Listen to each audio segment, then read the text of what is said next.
বহাগী বিদায়। কবি দীপশিখা দেৱী। আবৃত্তি অৰুণিমা দেৱী। আইও, এইবাৰ বহাগীক আদৰিব নোৱাৰিলি নহয়। ৰঙালীয়ে চাগে ৰং নসনাকৈয়ে গুচি গ'ল। তোৰ আখলতো চাগে এইবাৰ চিৰা পিঠাৰ উজান নাই। পিতাইক বিহুৱান দিব নোৱাৰাৰ বাবে তই বেজাৰ নকৰিবি।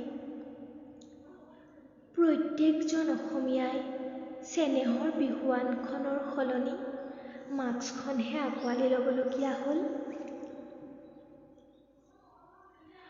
যদিওবা মই নাই, এবাৰ জপাটো খুলি মুগা ৰিহাখন চাইছিলিনে?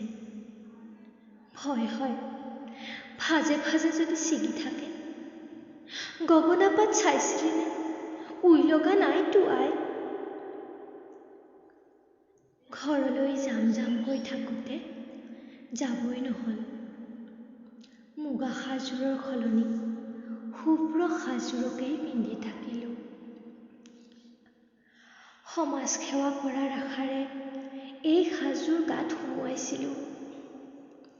দেশৰ এই বিপদকালত সাজযোৰ খুলি কেনেকৈ পেলাই দিওঁ আই।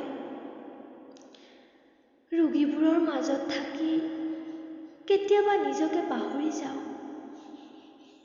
আইও, হঠাৎ হয়তো ময়ো গুচি যাব পাৰোঁ।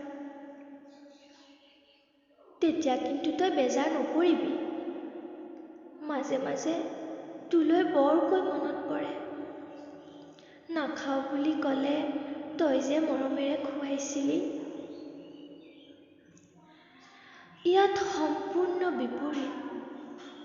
এসাঁজ খালে আন সাঁজলে চিন্তা হয়। আমিবোৰ সমাজৰ সেৱিকা। সেয়ে নিজক বিসৰ্জন দি হ'লেও সমাজৰ মানুহবোৰক জীৱন দিবই লাগিব।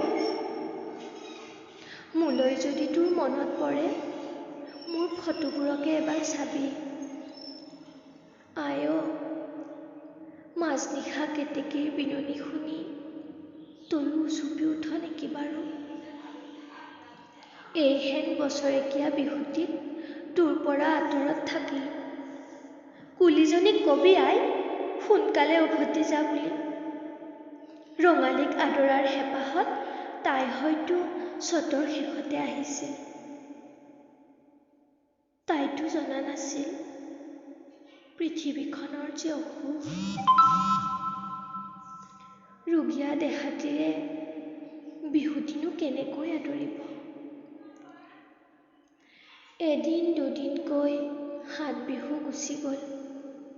৭ বিহুৰ শেষৰ তোৰ হাতৰ হাতেকি এইবাৰ চাগে বাৰীতে লেৰেলি গ'ল।